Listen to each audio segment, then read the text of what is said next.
Okay, we are not going to introduce visitors today, so we can move on. And Becky Rupp is going to take over from here. Becky? Yes, sir. Okay. All right, guys. How many candidates are here? Yes, first off, we're going to have the candidates this month for the 391st District seat. Both of them are here. How many that are running for chief of police? Tim and Mike? Okay, so we have 4 candidates. You have 5 minutes.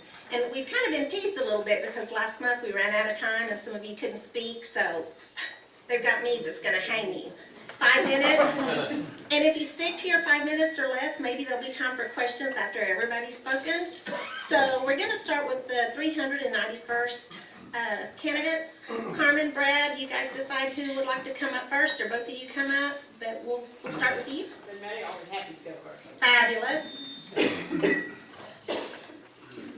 Okay, And hopefully we'll have time for because questions. I thought, man, if I have to look at the back of the room for I'll grab you by the neck. that works. And I will set my own just so I also have it just to be on the safe side. Let me make sure I have, don't start me yet, I've got to make sure I've got my technology working. Good afternoon, I'm Carmen Dusick, and I'm running to be 391st District Judge. I'm from San Angelo, grew up here, graduated from Central High School, then attended Texas Tech for undergrad and law school. My family with me today are my parents, Clint and Mariana Sims, my father-in-law, Ron Dusick, my husband of 17 years, James, and our darling daughter, Sugar Stand-Up, Annabeth. She's 11, and I'm going to try and get away from this mic so it's not quite so loud. We have 4 district courts in Tom Green County, and these courts are everything courts. None of our courts are specialties. They handle family law, felony criminal cases, civil lawsuits, and the 391st has been hearing the juvenile docket for several years. 2/3 of what our courts hear involve children and families. We have about 1,000 divorces filed a year. Then you have on top of that child custody modifications. You have crimes against children and families. You have our juvenile offenders. Those are youths aged 10 to 16 who commit crimes. And then you've got families and children sometimes involved in civil lawsuits. Now, many people may think that you must have been a prosecutor to do this job. And in fact, I'm a part-time assistant district attorney, and I applaud my opponent's service when he was a prosecutor in the 1990s. But the fact is that it's not required to be a prosecutor to be a district judge. In fact, John Best has recently shared some numbers with us last month that we have 5 capital murder cases pending in Tom Green County. Those 5 cases are being heard by Barbara Walther and Ben Woodward, neither of whom were ever prosecutors before becoming district judges. And I think we can all agree that they do an outstanding job for Tom Green County. What you need to be a good district judge is consistent, relevant courtroom experience. And in fact, I have never left, in my 20 years of practicing law, I have never left a trial and courtroom practice. I do trials, I do appellate work, and I do that across about 36 counties through West and Central Texas. My cases involve the types of cases that this court hears. But for the last 10 years, I have practiced additionally in a little more complex area, which is family law. It's a significant portion of our docket. There I've worked on child custody cases, divorces, happy family law, such as adoptions. But I also have a tremendous amount of experience protecting children and families from violence and sexual assault. And it's through that work that I'm very proud of some key endorsements that I have from people such as Tanya Spaeth-Allschweed, current 452nd District Attorney. She also happens to be my part-time boss down there working her felony drug docket. Angela Goodwin, the former chief of Greg Abbott's Crimes Against Children Prosecution Unit when he was Attorney General. And retired Texas Rangers Major Brooks Long, who was the commander of Company E for the Texas Rangers. Let me tell you, though, one key thing to look at, and that is candidates should be willing to tell you what they've done in the last 5 to 10 years in trial courts. I don't have time for that, but let me tell you about last year alone. Last year, I had 13 trials.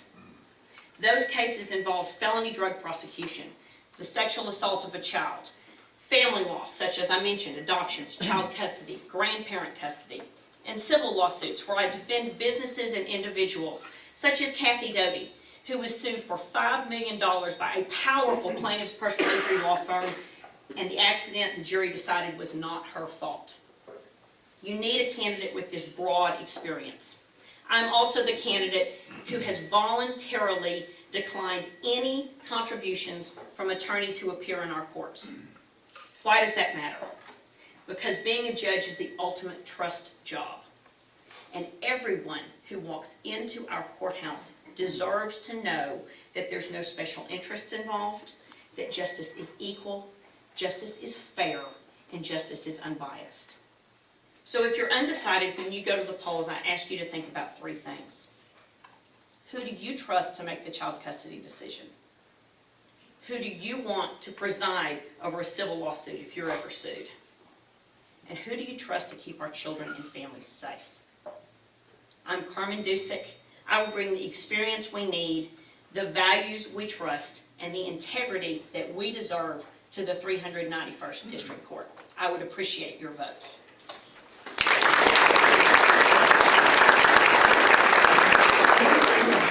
Thank you, Carmen, that was great. Brad, I see he's on his way. I want to thank everybody for being here. You know, we do meet every month, and I know some of you are here to support your candidates, but please continue to come out. Afternoon. Let me get my little watch going too. So you know, lawyers, we get started and we can't stop. Yeah, right. You ready? I'm ready. All right. Go. Thank you. Why? Why would you want that job? Why on earth would you want a job where half the time you're probably going to make somebody mad? The other half of the time, you're probably going to be misquoted, or they're not going to really understand what you say. Why would you want that job? 391st District Judge. Judge Gossett's retiring, Brad. Shouldn't that tell you something? It's simple. It's because I grew up right here in Tom Green County. And I've got over 23 years of experience of doing exactly what that court does on a daily basis. I know how important that court is, and let's talk a little bit about what that court does. 391st basically hears two types of cases. They are criminal and civil. And we'll take each one, break them down. Let's talk about the criminal first. That court hears felony criminal cases. What's a felony? Those are the worst cases that we have. Those are murderers, drug dealers, drive-by shooters, child molesters. Your judge needs to have experience in having tried those types of heinous cases. I was a felony prosecutor in El Paso, and I prosecuted and I tried murderers, drug dealers, drive-by shooters. I've handled over 1,000 criminal cases, and I've tried everything from DWI to capital murder, and I never lost a jury trial. And it's that experience that your judge needs when sitting on this bench. And why is that important? Because we may have heard that that court hears all kinds of different stuff. Well, let me tell you, since 2010, every single jury trial that's taken place in the 391st has been a felony criminal jury trial, including a capital murder last year that Judge Gossett heard. It's important that your judge has that kind of trial experience and has done that. And I'm the only candidate with that kind of experience. A subset of that, this court also hears all of the juvenile criminal cases. And those are juveniles that have committed crimes. They are not juvenile victims, such as CPS cases. This court hears no CPS cases. We have a specialized court that does that. But this court hears where juveniles have committed offenses. Your judge needs to have experience in having handled those types of cases too. While I was in El Paso, I was recruited and I was named the chief of the gang and juvenile prosecution unit for Lubbock. And we handled the prosecution of violent gang and juvenile offenders. I'm the only candidate with that type of experience as well. And I know that you know the hard work of our law enforcement and the district attorney's office really relies heavily on your judge having had that type of experience in these very heinous, complex cases. I'm happy to say that after interviewing both the candidates and looking at the background and whatever, I am endorsed by the San Angelo Police Officers Association. So I'm very proud of their endorsement, as well as the endorsement from, I'm getting a little feedback, sorry, as well as an endorsement from law enforcement, former judges, and retiring District Attorney George McCree. And your judge also needs to have civil experience. And I have that as well, because after my career as a prosecutor, I was in Dallas and I represented doctors, hospitals, Fortune 500 companies, individuals, in cases all over the state.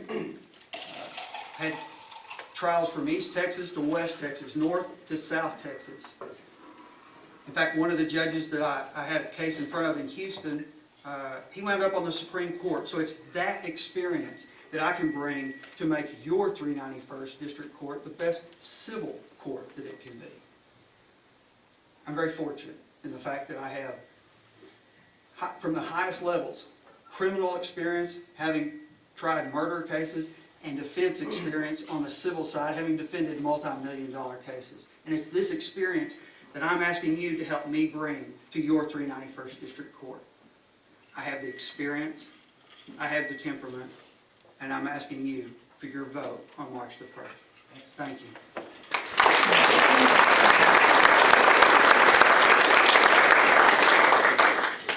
Okay, I have two candidates that are running for chief of police. Mike, you want to go ahead and come up and speak? My boss just told me that since we're doing so good on time, you've got 10 minutes. Did you hear that? What? He's got 10 minutes. Both have 10 minutes. If you don't use it, that's fine, because that'll just allow time for questions and answers after. Don't worry, I won't give you 10 minutes. I want to thank the Pachyderm and all those in attendance.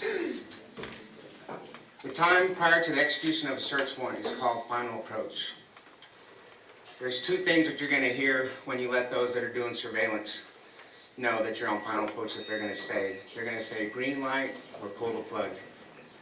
Pulling the plug basically means to disregard, we're going to do it another time, another day. But green light, when you hear those words, that's when the butterflies start. And I got to tell you, I've got a few of those today. I'm Lieutenant Mike Hernandez. I've been married to my wife, my lovely bride back there at the back, Lisa, for 28 and a half years. We have two children, Joshua's 24 and Kelsey's 18. We attend Celebration Church. Our pastors are Brandon and Krista Clark, and they're back there, and I'd like to thank them for being here. I served in the United States Marine Corps prior to coming home, and when I was getting out, the Border Patrol and DPS were recruiting me, and I decided to come home, or I should say we decided to come home. I've been with the police department for 25 and a half years. I have 3,331 hours of law enforcement training. I have a master's certification in law enforcement. During my career with the police department, I have served in just about every division that's down there, to include patrol, narcotics, special operations, the gang unit, and where I was nicknamed Burrito, which is a show of respect from the gangs. No pun intended. Bike Patrol, Community Services, Training Division, Public Information Officer for the Police Department. But my favorite division of all was SWAT, which I did 20 years, and 10 of that as a team leader. I've been an Officer of the Year twice. I've been a Supervisor of the Year once. I had the honor of attending the FBI National Academy in 2014, which is a 10-week leadership course where less than 1% of all command level staff personnel in the world are invited. 27 countries, 47 states were represented in my class of session 256. There was 250 of us, and I considered myself number 250 because I was just humbled to be there. In the community, I currently serve as the president of the board for the Alcohol Drug Abuse Council. I'm a board member of Galilee Development Corporation, which is the low-income housing development. I'm a graduate of Leadership San Angelo, and I'm a current board member. And I'm also a board member of Celebration Church as an elder. And since I've got 10 minutes, just a quick little story about being an elder. When the pastor asked me to be an elder, I said, "Sir, isn't that for older people?" I'm currently the night shift commander over Charles Company. Those are the guys and gals that work from 9 p.m. till 7 a.m. They're the best. I've got to tell you, when I work with some of those youngsters on Friday nights, they take me back 25 years, and some days I feel like I just saw it yesterday. I've been shot at 5 times in my career. I've saved a couple lives, and I've had to take a life. I've had to arrest some family members for poor choices. I sacrificed a shoulder while I was in narcotics. I sacrificed a knee. I currently feel like I'm sacrificing a shoulder, a body, because I'm actually sleepwalking right now. What will I bring to this office? Integrity, leadership, values. I am seeking the office of Chief Police because the SAPD is my home away from home, and it's time for a change. I'm a leader. I lead by example. I pull the cart, I don't push it. I will not put a policy in front of my troops and tell them do as I say, not as I do. I am and always will be loyal to the police department and the citizens of this city. A seed was planted 6 months prior to me leaving for the FBI Academy, and I stand before you today asking you as a fellow citizen of this great city for your vote. As your chief, I can make you this promise. I will work hard. I will not embarrass you. I will be the biggest servant of us all. And I will not fail because failure is not an option for me. I will make mistakes, but I will not make them twice. And I will rectify those mistakes as soon as I can. I am Mike Hernandez, and I humbly ask for your vote on May 7th. Thank you.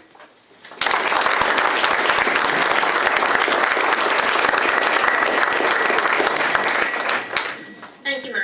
Tim, is there a waitress in the room? No. No, okay. I think see if we can get it straight. Testing,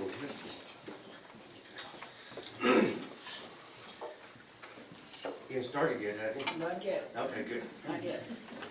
I got 10 minutes. Yes. Yeah, I'm not gonna use 10 You minutes. did good. That's Okay, good. that means I can slow down my speed a little bit. That's good. I'd like to thank the Pachyderm for allowing us to speak today. I am Tim Vasquez, your police chief. You've graciously elected me to serve in this position since 2004. And in 2004, my pledge was to be a new kind of police chief. One that was always visible and accessible to the public, and that was in order to rebuild that bridge of communication and trust between the police department and the people of our city. And that is exactly what I have done. I called that campaign partnering with the public, and people from all parts of the city and all walks of life responded to that call. Communication and interaction between the SAPD and the public is the best it's been in decades. And that, as much as anything, has contributed to the drop of crime in our area. But how do you gauge if the police chief has done a good job? Is it how much new equipment the department has acquired? Or should the bottom line be based on the crime rate? Now, I have prided myself on maintaining a platform of implementing proactive policing strategies within our organization. And during my tenure, crime rates in San Angelo have fallen from 7,276.2 per 100,000 citizens in 2003 to 4,174.6 per 100,000 citizens in 2014. Those aren't misleading statistics, those are simply the number of calls to crimes. But actually, what I want to point to you with the most pride from the beginning of my tenure and now is not the over 40% decrease in crime stats, but the slight increase we are predicting to see in the 2015 numbers. And you ask, why would you like that? Why would you be proud of that? Because all the hard work, the proactive strategies, and training procedures for the last 12 years, over the last 12 years, have paid off. We had a historic jump in population, then an economic downturn in rapid succession. However, crime stats will either show to have stayed the same or a slight uptick in a few categories. And we did this while shorthanded and on a very lean budget. This is a testament to the staff of the San Angelo Police Department. Now, I told you 12 years ago we would partner with the public and reduce crime. We have a larger population, a smaller economy, and too few officers. However, we still are enjoying 30-year historic lows in our crime rates. Our partnership Our partnership has been a great success, and we are simply asking to continue that partnership.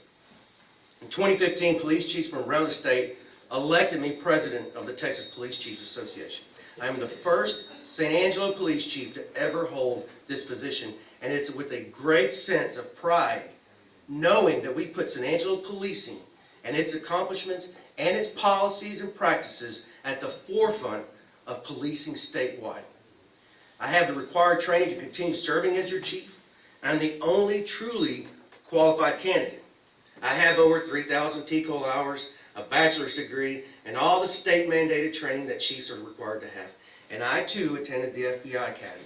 I attended the 59th FBI Executive Training Course back in 2008, designed specifically for chiefs. My entire, and I mean this, my entire adult life has been spent serving this community. I have been working for the SAPD since I was 19 years old. Some of you may not even be aware of this, but the very first job I ever applied for at the SAPD was custodian. And I got turned down. Probably a good thing, but I got turned down. I applied for dispatcher, got turned down, reapplied again, and I finally got my foot in the door, and here we are today. However, I can tell you my community service extends much further than the service you've paid me for the last 26 years. I have served or currently serve on several boards in our area. I'm not going to list them all. They'll be all listed on my website. It's a multiple of boards that I've served on. Those boards will be available again on my website if you choose to look at them. I'm also the first chief to ever serve on Chamber of Commerce board. I accepted that invitation to join the board because I wanted a better understanding how public safety affects our economic development and find ways to do our part in improving our community. I was blessed to have been on the board when we selected Fred Neighbors as our president. I have voted since my early 20s, and I've always had a deep concern for my community and a passion for the system that allows me to speak my voice through my vote. I've always felt that every vote counts, and it's too common in this country to complain about the way things are, even though you refuse to become part of the solution by simply casting your vote. And I agree with the philosophy expressed by former Texas Secretary of State Roger Williams when he said not voting was unpatriotic. I appreciate the fact that your organization considers someone's voting history to be important in this election. I have been a proud member of the Pachyderm for well over a decade, and I also have a history of voting Republican. In closing today, I want to simply say thank you. Thank you for electing me as your chief of police. Thank you for allowing me the opportunity to earn your vote. And most importantly, thank you for choosing to make a difference in our community. Thank you.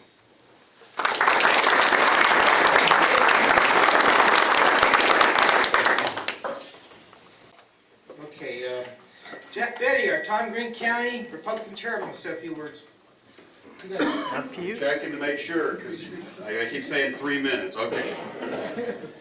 First, most importantly, if you're approaching an intersection where there are 2 lanes at a light, and both of them go straight, get in the left-hand lane if you're going straight so I can turn right. Amen! Gosh darn it, that's annoying. Okay, now I know. A year and a half ago, I told y'all the Tea Party was trying to take over the Tom Green County Republican Party, and some of y'all got offended. I have an opponent that's from the Tea Party, Smile Mary. My wife has got an opponent who's Bill Ware from the Tea Party, and that made some of you mad. And some of you laughed because you knew what I was doing. Now we have the largest executive committee we've ever had. We have more diversity, more activity in the party than we've ever had. But it wasn't just a ploy. It was also to point out to you that the Republican Party needs everybody. We need 50% plus one guy to win our elections. And the way we do that is for folks like the Tea Party, those crazy nut jobs on the right, and those squishy moderates on the left of the Republican Party, all to work together to win these elections.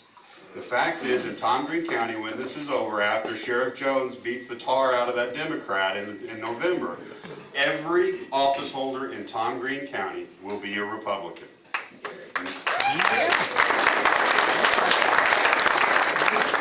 You will not be able to vote at the next general election for someone that's from Tom Green County at the next time around that's a Democrat, because they're going to give up.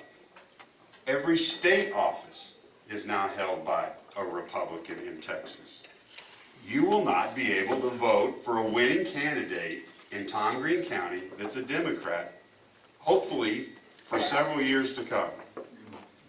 Now, what I'm saying is, we didn't do that as us, old school Republicans that have been around forever. We didn't do that. The Tea Party didn't do it. The Libertarians, some of y'all are here, I see you. You didn't do it. We did it together.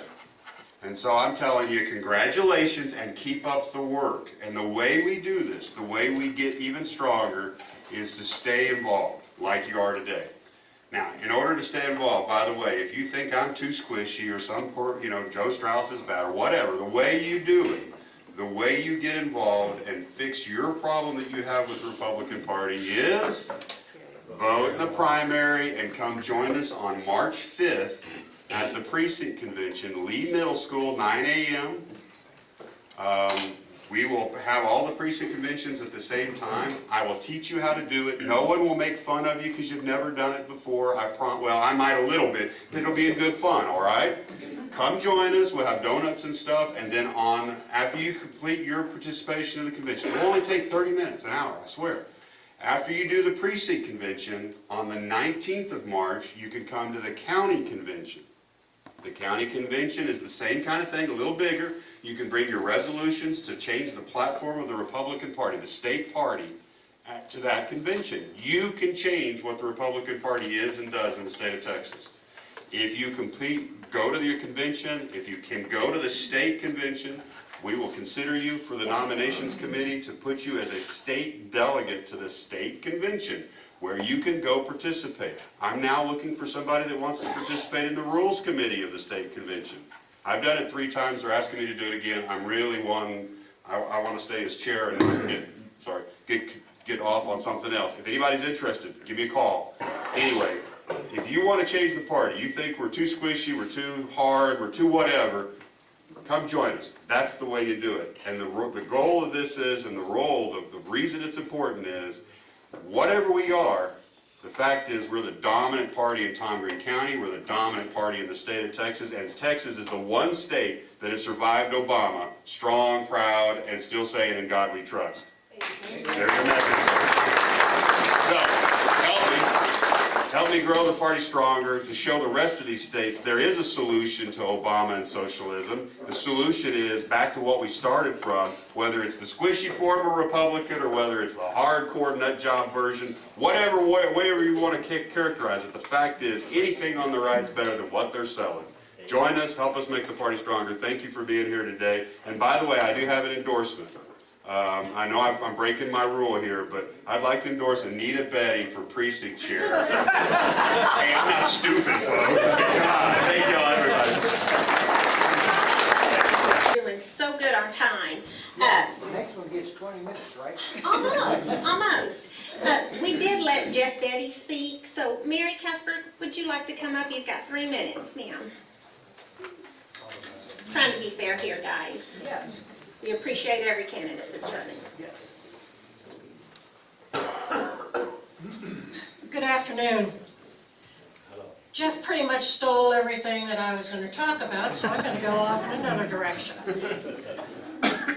If you can't adjust, hang it up. You got to start off at plan A and you go to plan C. I invite all of you to go ahead and take a look at localdebt.texastribune.org. And that is a page put out by the Texas Tribune, which is not a conservative online newspaper by any means. And take a look at the debt that the state of Texas has. And the total debt, Texas is second in the nation to debt. California is ahead of us. New York is behind us. And why do I bring this up? Jeff says that Texas is Republican. Are we, and are we going to stay that way, or are we going to become complacent? When we have a total debt, San Angelo alone has a debt per person of over $1,969 per person. The school district has a debt of about $8,000 per student. There are school districts that have a school debt of $2 billion, B-I-L-L-I-O-N. The only way we control this is to go ahead and keep an eye on our elected officials. Local, state, and federal. And what I want to do as a Tom Green County Republican chair is to provide more information about the bills that are coming up. We have gone, Jeff has got the primary election, we've got the county precinct elections, and then the state convention, and then we've got the city elections coming up. And then we've got the federal one. So then the legislature starts. That is an opportunity for us to go ahead, each of us, to reach out to people and to educate them as to what is actually going on in the legislature. Because if we do not make sure that our voted officials apply and stick to the less government, the less regulations, balanced budgets, we are doomed. We are part of a national economy.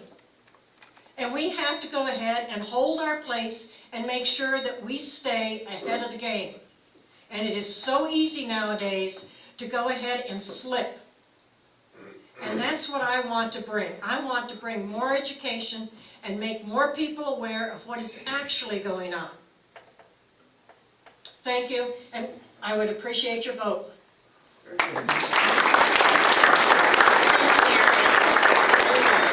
Rick Bacon, do you have maybe 3 minutes worth of something you can talk to us about? Rick is running unopposed, and he is a member of our Pachyderm. Anyway, after Rick is done, we will allow some time for questions and answers for everyone who's spoken today, so prepare your questions. This is truly impromptu. Rick just walked around and said, I need somebody to fill in for about 3 minutes. So, actually, I will be on the ballot. I'm unopposed this year, and thank goodness I didn't get a challenger in this primary or in the national as far as a Democrat. So I appreciate your confidence in me as your county commissioner for Precinct 3 and allowing me to continue to serve in that capacity for the next 4 years. Real quickly, a lot of things that have been happening in the news. Of course, the highlight I think that we have right now in county government is the building of the new detention facility for the Sheriff's Department, taking care of that. Again, reminding everybody that we were able to do that without raising taxes. Everything fell in line, that it was, this was an opportunity that if we didn't take it right now, the stars wouldn't line up like this again for a very long time. It'd be a missed opportunity. And so the Commissioners Court took the opportunity to do that, and I think you're going to be proud of the fact that the process that we're going through in doing that has been very selective and very open, and we try to be transparent in everything that we do. Anytime that you have a question about the budget, feel free to call me or any of the commissioners. We'd be glad to talk to you about what's happening.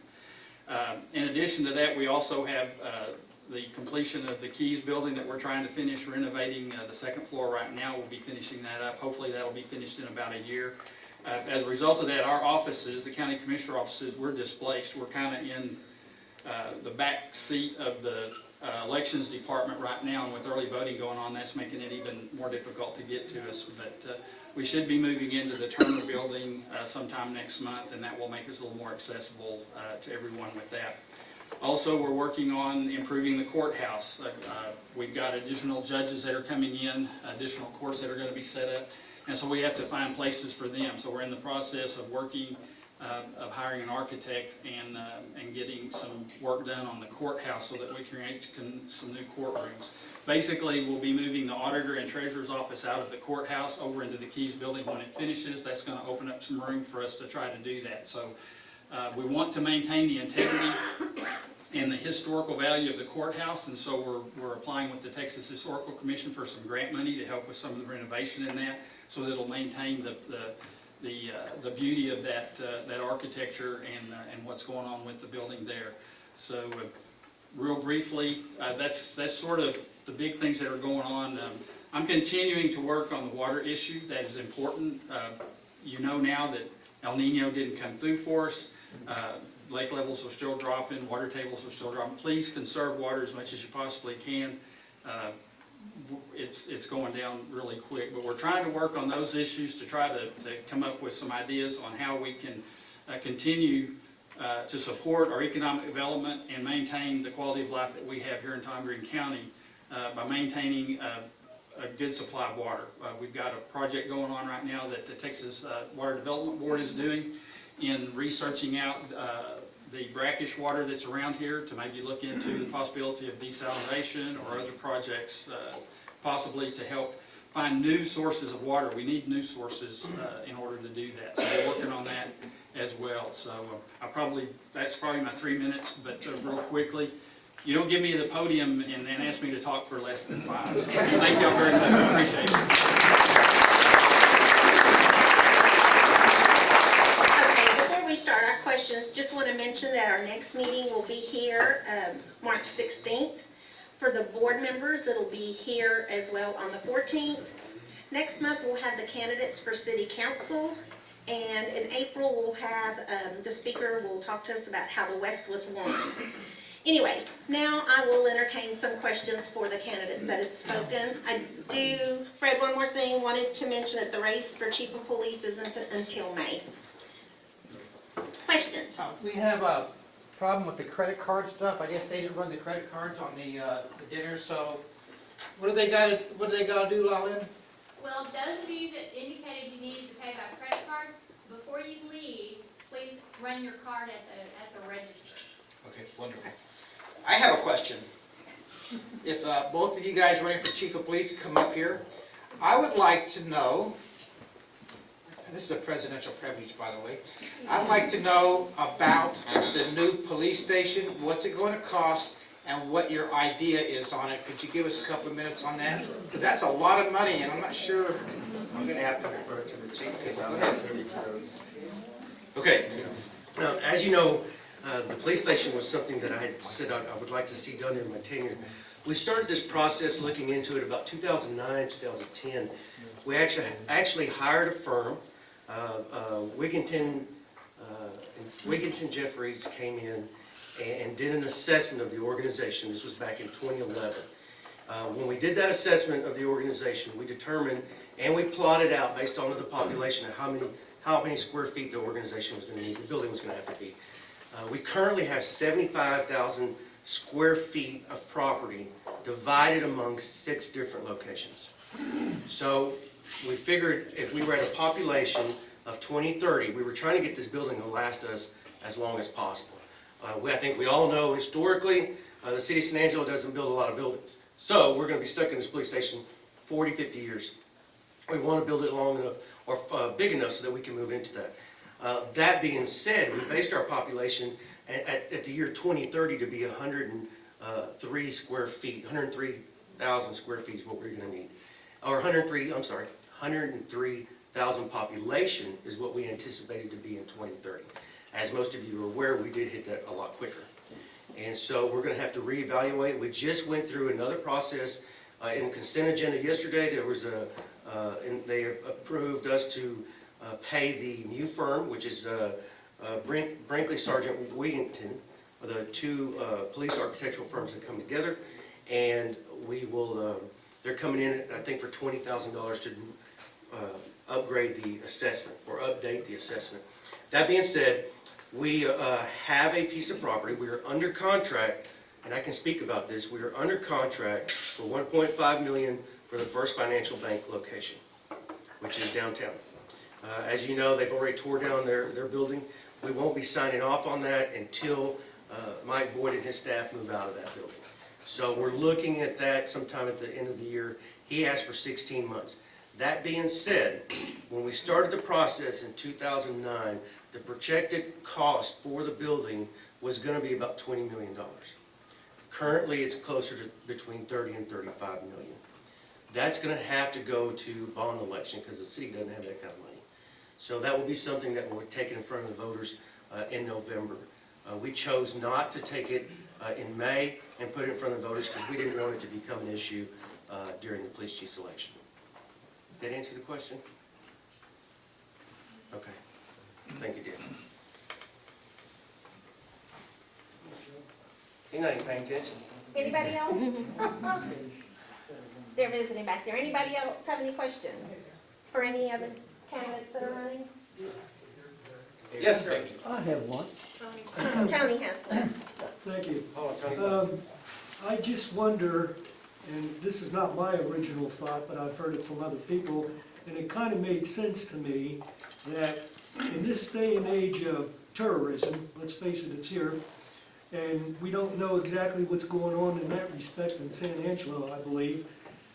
My point being is, with that in mind, the thought that was expressed to me by other people was, why not have satellite police stations rather than one big central one that could be a big fat target? Would you please elaborate on that for me? Since I answered that one first, I'll let you go if you'd like to. It's definitely something to look at. I mean, you're right that if it is centralized, it is one target. I don't, necessarily, I think that the main bulk of the personnel would probably have to be centrally located, but you could have some substations. I know departments throughout the state, throughout this country that have small substations as far as San Antonio, Dallas, and those things. So it would definitely be something to look at. But then I would presume that the costs go up, and then you're still dealing with what we're dealing with now as far as the 6 different locations that we have to get a hold of different people. The building, it's important, but as far as I'm concerned, right now, with the lack of manpower on the street, dispatch getting just bombarded, being short of personnel, the chief, talked about he's had 12 years to do this, and we're shorthanded. I'm out there working with these guys. I'm rubbing elbows with them, and we need help. So that's my priority, is the manpower issues. Tony, we've experienced before the satellite stations, as you mentioned, it wasn't cost effective. We had one in the mall for a couple of years, and we had to staff it. And staffing those locations, because the citizens anticipate being able to find an officer in that location, it was difficult for us to do. It separated our resources even more than we are now. When we talked about the new building, we specifically talked about hardening the building itself. When you look at Homeland Security issues, Homeland Security will give you a recommendation of how many feet a public building needs to be away from the streets, and right now that's 50 feet, and obviously First Financial is way too close. We want to avoid Oklahoma City bombing type of situation where they just pull up next to the building. So those are things that as we go through the process of that building, we will work on as far as the architects hardening and making that building meet Homeland Security suggestions. That being said, since he went back to the staffing issue, the staffing issue is something that I've worked on ever since I've been there, to 165 from 159, that was one thing. But if any of you have attended council meetings before and have taken the time to get involved in the process of what goes on as being the chief of police, then you would understand and you would know, and I've asked Mayor Morrison for the last couple of years for multiple officers. We recommend that we have 19. A few years ago, before the population boom, we were averaging about 1.7 officers per 1,000 citizens. We're down to 1.5 because of the population growth. I've asked for 19 officers. The initial cost for 19 officers will cost about $900,000. So it's quite costly. And Mayor Morrison hasn't even given me one yet. So, but I have been on that, and I wish the police chief had that type of power where I could just get more people when I wanted them. But regardless of what you're told through this campaign, that's not what happens. It's based off city council's decision and their priorities, whether they're going to give you the money to hire more people. Thanks, Mike and Tim. You have questions, sir? Yes. In the past, years ago when I was there working as a police officer, we had very few people that were hired, like it is right now, that you're needing 19 people. But at that time when you got hired, you would go straight to work. 6 months later, you would be in the police academy. In the meantime, you're doing it all but Randy can tell you, hey, we did the best we could. But now, the men that you get, even if you got 19, so you got those 19, how long does it take, in the average, to get those 19 people out there on patrol, on their own, in a particular section of town? Okay, the question was, how long will it take to get 19 people Right. out on the streets? Historically, the process takes from the application date to the completion of the training program where they're out on the street is about 18 months to 2 years. So it's quite lengthy. So even if the city approved me 19 additional people, or approved whoever becomes chief 19 additional people, I can assure you there's no way we would fill those positions immediately. The hiring process is difficult, it's lengthy, we're very selective of the type of people that we hire in the organization. So the academy itself is 6 months, then there's 15 weeks of training where they ride with somebody plus an additional 5 weeks of in-service. So it's almost an entire year. Once we hire them, it's almost an entire year before the city benefits the additional officers out on the street. So it's quite lengthy. That being said, it would probably take, if I was guessing with the experience of going through hiring and firings, probably 4, maybe 5 years before we would be able to hire the full 19. Mike, do you want to add anything to that? When I saw the Marine that came up to Central High School when I was a senior in his blues, I knew right then and there that I wanted to be a Marine. The chief's absolutely right in the timing of these officers as far as trying to hire them and get them out there in the street, and it takes a while, there's no doubt. But some of our focus is lost when we're not sending our best to recruit the best. If we could get these people here and sell this organization, sell the city, we could keep them.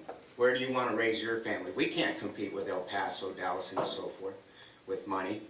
But if our relationships were better with the city staff, the people that sign the checks, and get those folks out there that in those places, those key places that need to do the job to get those people here. And like I said, dispatch as well. They're working 60, 70 hours. We have officers going across the street to work overtime. They're already bombarded at work as it is with overtime, and then sacrificing and doing more hours in dispatch to help dispatch out, which are the kind of guys that we have. It's not any one person that makes this police department go. It's a team effort, there's no doubt about it. And we have a lot of great folks. Luckily, this is home for them as well. And so they stay, because folks are definitely always trying to recruit us out of here. But that's where I think our efforts need to be focused. Yes, sir. I just have a question. One of the two alluded to the fact that, I guess, crime is down, but we keep asking for more police officers. Has there been net attrition or something, or what? I'll let you go first. Well, if you pay attention to some of the media that's been put out there, it's not down. And me being a sector lieutenant over Sector 3, which is basically the southwest part of town, it's actually up. And in several places, burglary of motor vehicles, burglary of habitation, burglary, the coin ops are just ridiculous. We have 2 and 3 a night.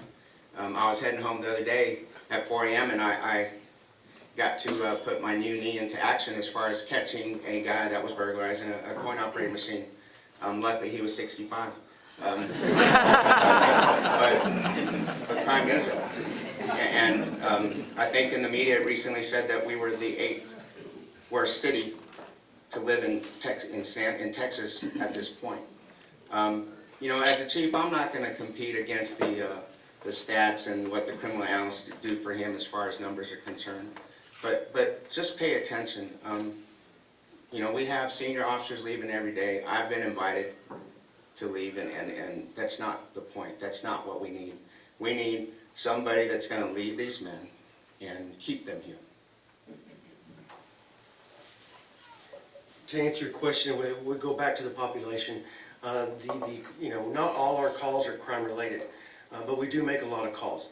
When we went through the process of the oil boom in our community, our response times went up to almost 6 minutes for priority 1, priority 0 times, which was unacceptable. So we made some adjustments, and that got us down to almost 3 minutes now on priority 0 calls. That being said, we need more officers to handle the call volume. What I'm trying to do is I want to continue to provide the services that we provide for our citizens, what they have become accustomed to.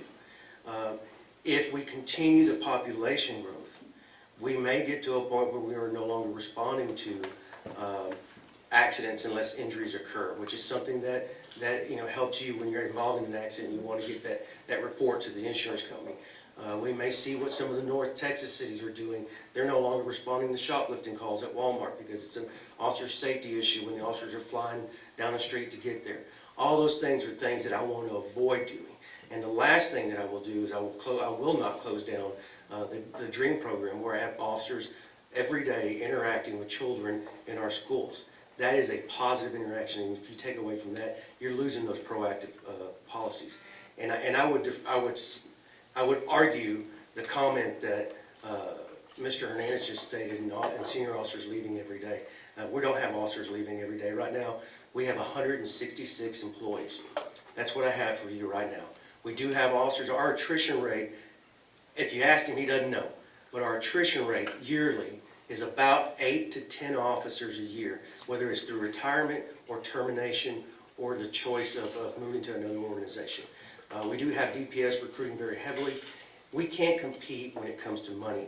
Now, when you look, if you read the exit interviews for the young officers that do leave, they leave for the money. All the exit interviews will state that. But we're doing what we can, and it's difficult. We have the meet and confer contract, which is the union negotiations. They took that out of my hands. That was something the officers chose to do in 2007 through union negotiations. I helped them get probably up to that point about a 20% pay raise in the short time I've been chief. The rest has been on their own, which has come out to the equivalent of about an additional 15%. That being said, we're locked. And I think when you look at our sales tax revenue and property tax revenue, those are issues. I would love for our council to make the pay of police and fire the ultimate project without having to do union negotiations, but it is what it is, and that's what we got. Hope I answered your question. No, it's true. Okay. So what is the average pay of an officer here? Well, right now, the beginning pay is about $40,000. Once they complete the first year, it goes up to about $42,000. So average, like, everybody combined? Oh, goodness gracious. My budget is about $16 million, and my total budget is about $16 million, 1.5 of that being operational. The rest of it's all payroll. Mike, do you want to reply to this question? Okay. Anyone else? Again, we want to say thank you to all the candidates that are taking the time to run to serve our community. Thank you, everyone, for attendance. And Fred, is there anything else? If not, we're adjourned. Wonderful job. Adjourned. Well, you guys. Thank you all.